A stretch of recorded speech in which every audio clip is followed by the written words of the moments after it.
Justine Greening MP gives local and national reasons and her preferred choice 1. It's polluting. I don't think even they believe it. And they certainly have no plans how to make it happen. 2. It's expensive. At £18 billion, it's half as expensive again as the other option, Gatwick. Shoehorning a new runway into a space that's too small for it and also built up, means you need to expensively knock homes down and disrupt the road network. Which brings us on to the next point. 3. Scotland will lose its domestic routes unless it pays up because Heathrow expansion is so expensive. See reason 2. Using slots on short, domestic routes isn't worth it compared to another full flight to New York. Scotland will have to pay to keep them, or get cut off. SNP, I don't think this is the sort of independence you had in mind, is it? And if you're finding money for airports, surely investing in Scotland's point-to-point routes is smarter, not bailing out expensive Heathrow? 4. The North will lose a big chunk of its transport budget. Expand an airport by 50% and have no extra car journeys, means lots of public transport taxpayer money devoted to overseas-owned Heathrow Airport Limited's public transport growth plan. In Heathrow except it will cost £5 billion, but TfL have estimated it's an extra £10 minus 15 BN on top of that for transport links. Money which instead could be spent on railways and roads for people in the rest of the country. 5. It's polluting. Tip: if you're going to have a really noisy airport, don't build it in the most densely populated bit of your entire country. If that's a mistake your country has already made, don't make it worse.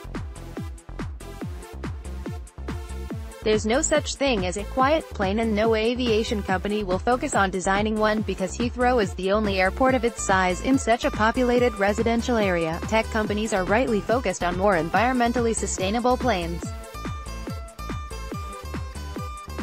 6. Crash risk. Crash risk goes up by 60% over the most densely populated bit of the country.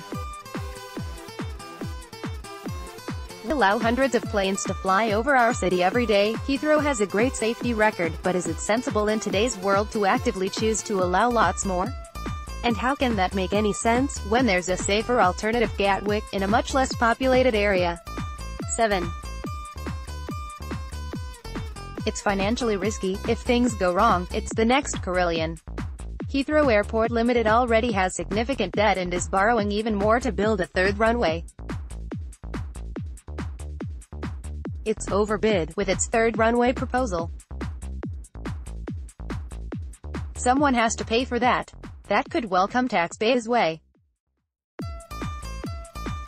Or passengers and airlines may foot the extra bill, in which case it's more bad news for Scotland again. See reason 3. 8. Bad for global Britain. Choosing to expand the most expensive airport for more capacity is like choosing to expand the country's most expensive power station and thinking that's smart for more energy. It's not. It bakes in inefficiency. It makes new routes to emerging markets even more uncompetitive. So much for buccaneering Britain.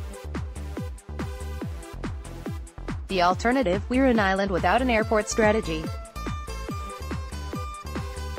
First, at least get on and add some more capacity where it is viable.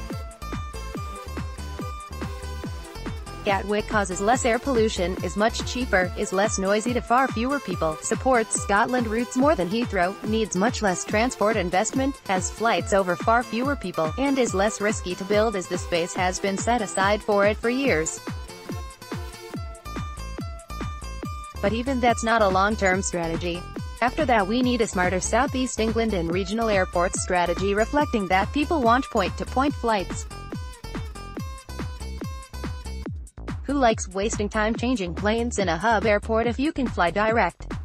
Low-cost carriers on point-to-point are moving into long-haul already, which could be just the market shift regional airports and our economy needs.